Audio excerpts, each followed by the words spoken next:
کیا تم نے کبھی محسوس کیا ہے کہ زندگی میں کچھ لمحے ایسے آتے ہیں جب اندر سے ایک بے چینی سی ہوتی ہے، جب دل کہتا ہے کہ کچھ بدلنے والا ہے، کچھ نیا آنے والا ہے؟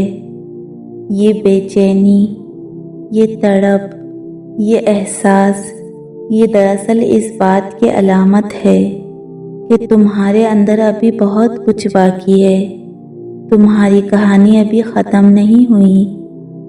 زندگی میں جب دروازے بند ہوتے ہیں، جب لوگ ساتھ چھوڑتے ہیں، جب حالات مخالف ہو جاتے ہیں، تو یہ وقت ٹوٹنے کا نہیں بلکہ مضبوط ہونے کا ہوتا ہے۔ اور جو انسان مشکل میں بھی اپنے رب کی طرف متوجہ رہتا ہے، جو انسان صبر اور شکر کا دامن تھامے رکھتا ہے، وہی آگے چل کر سکون پاتا ہے، کیونکہ اللہ تعالیٰ قرآن مجید میں ارشاد فرماتا ہے، بے شک اللہ صبر کرنے والوں کے ساتھ ہے۔ اور تم نے مشکلوں میں بھی جو دوسروں کا خیال رکھا، تم نے بغیر کسی لالچ کے محبت دی، تم نے خاموشی میں بھی بہت کچھ برداشت کیا، یہ سب ضائع نہیں جاتا۔ نیکی کا بدلہ ضرور ملتا ہے، چاہے دیر سے ملے۔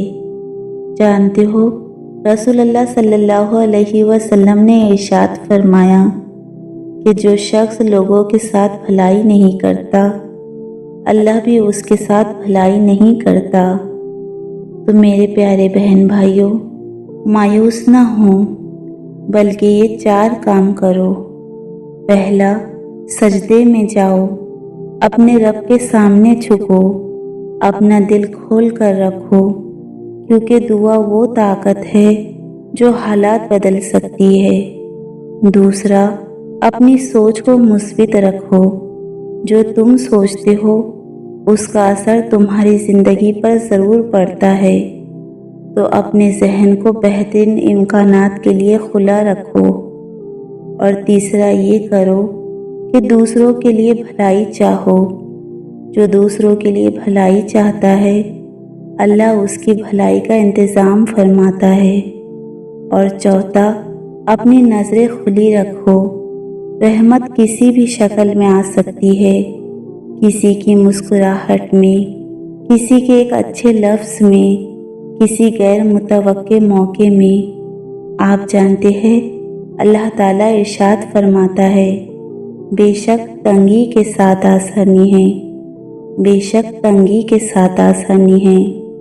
یاد رکھو، اللہ تعالیٰ اپنے بندے کو اکیلا نہیں چھوڑتا، اور جو سچے دل سے اس کی طرف رجوع کرتا ہے وہ کبھی مایوس نہیں ہوتا۔ میرے دل سے دعا ہے کہ اللہ تعالیٰ آپ سب کو وہ سب عطا کرے جو آپ اس سے مانگتے ہیں۔ اللہ تعالیٰ آپ کی زندگی میں وہ معجزات کرے جس کا آپ انتظار کر رہے ہیں۔ اللہ تعالیٰ آپ کی زندگی میں اتنی خوشیاں بھر دے جتنی آپ نے سوچی بھی نہ ہوں۔ آمین۔ اللہ تعالیٰ ہم سب کا حامی و ناصر ہو۔ اللہ حافظ۔